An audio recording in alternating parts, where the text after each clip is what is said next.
Hi, I'm Meng from Tokyo. In this video, I will share the top 10 most important updates that foreign travelers should know before traveling to Japan.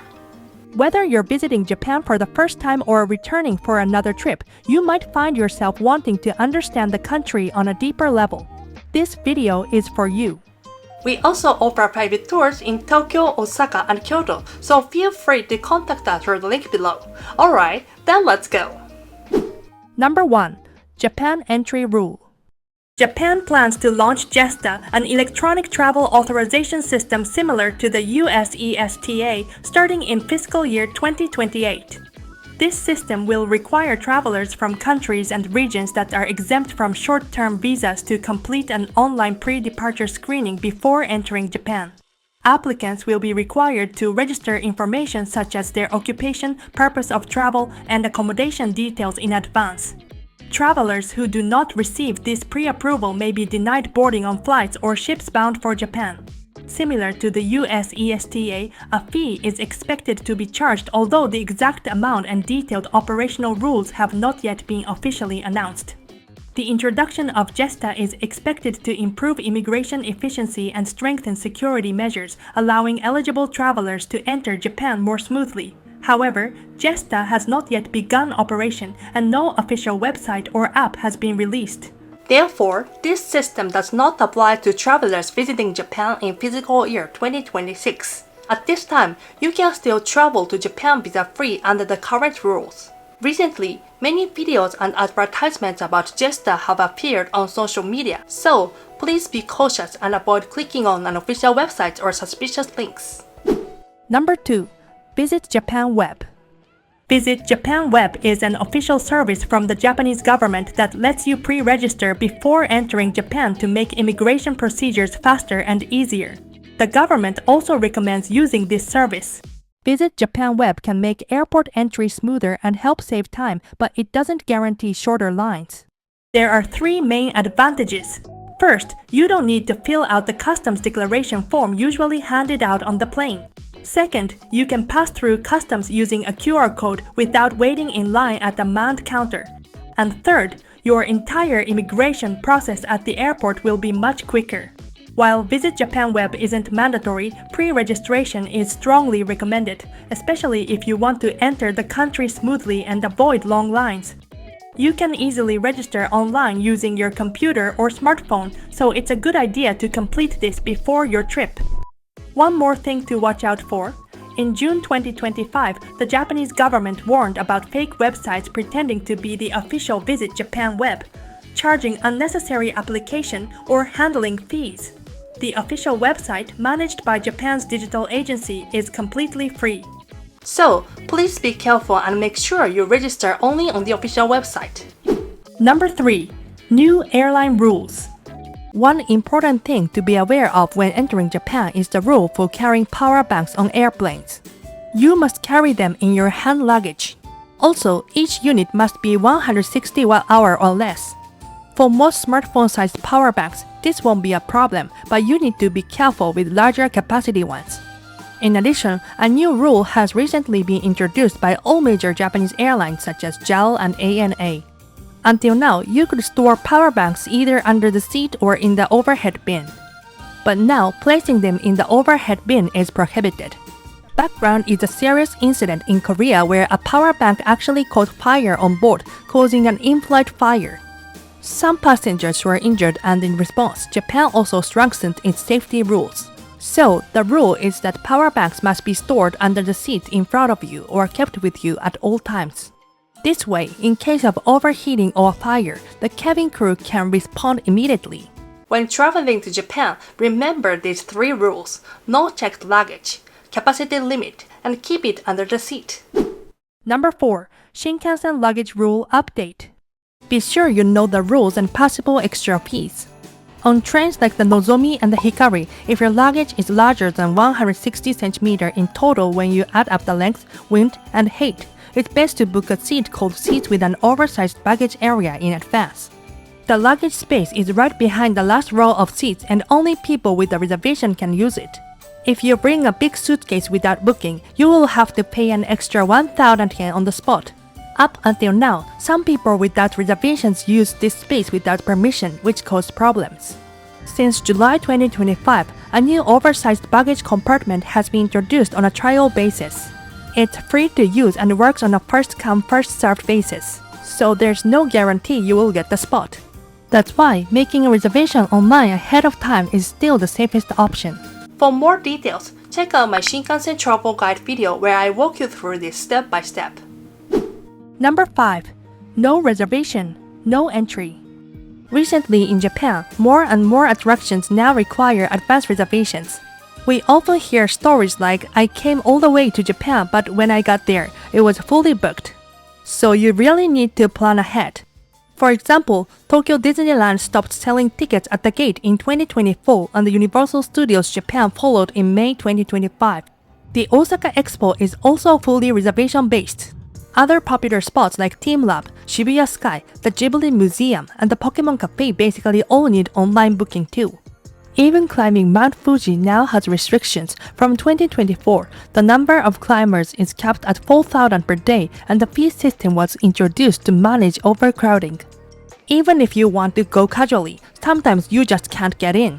So, if there's somewhere you really want to visit, make sure to book online in advance. The same goes for the Shinkansen. During Golden Week in late April to early May, Obon in mid-August and the New Year holidays, trains are extremely crowded. The Nozomi, the fastest train between Tokyo and Osaka, is almost always full without a reservation.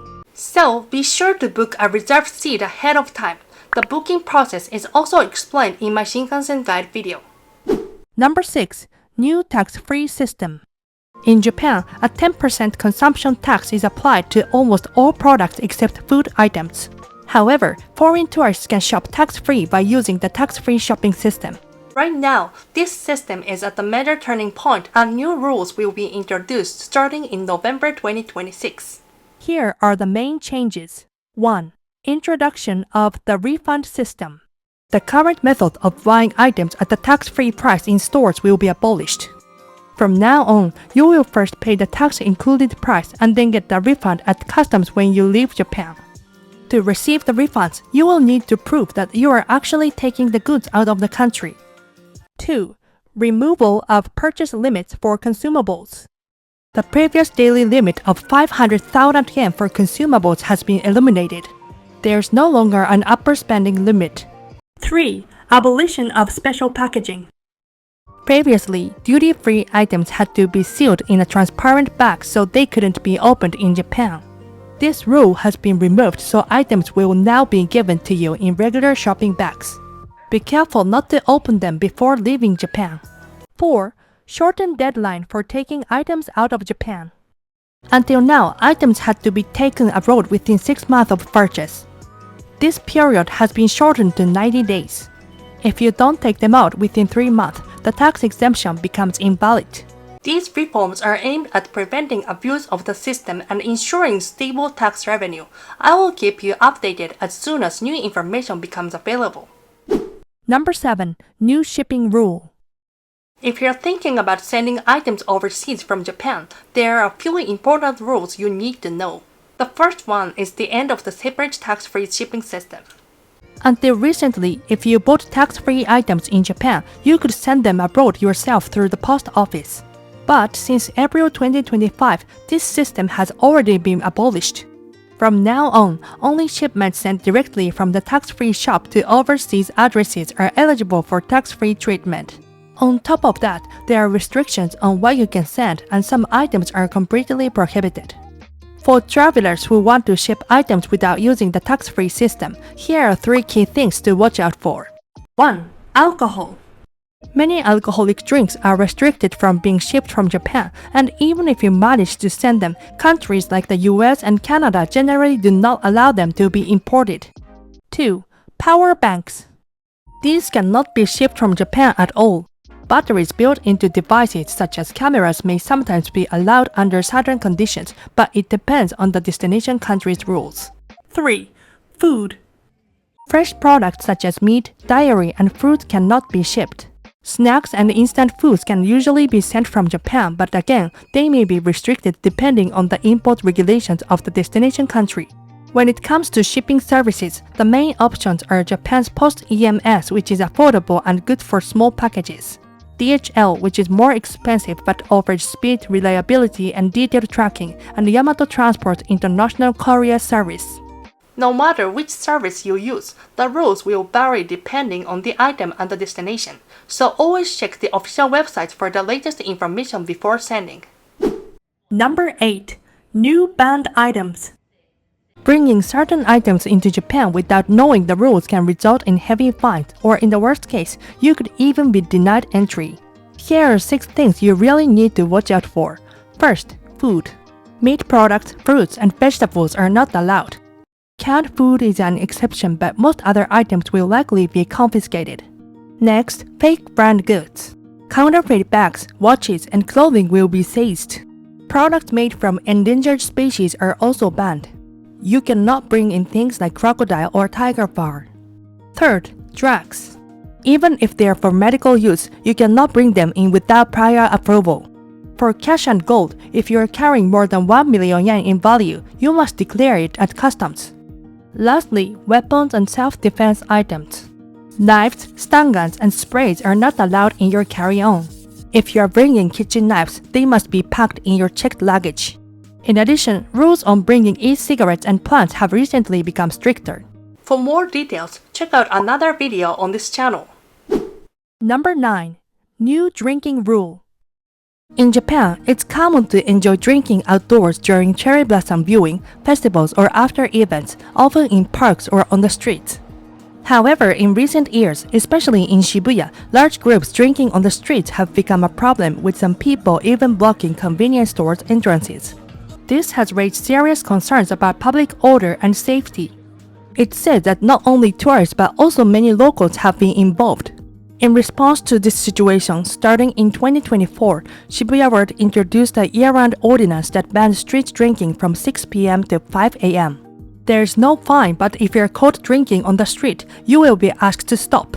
For travelers, it's very important to check the specific rules of each place you plan to visit. For example, alcohol is completely prohibited in Shinjuku Gyoen National Garden, while in Miyashita Park in Shibuya, drinking is not allowed after 6 p.m. Since the rules vary depending on the location, checking the official website before you go will give you peace of mind. Number 10. Tourist banned area.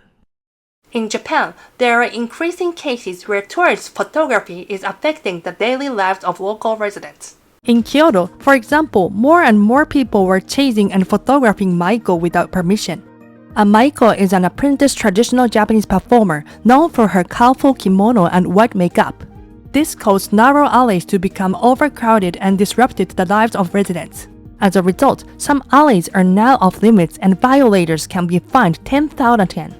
In Yamanashi Prefecture, a spot where you could capture Mount Fuji together with a convenience store became very popular.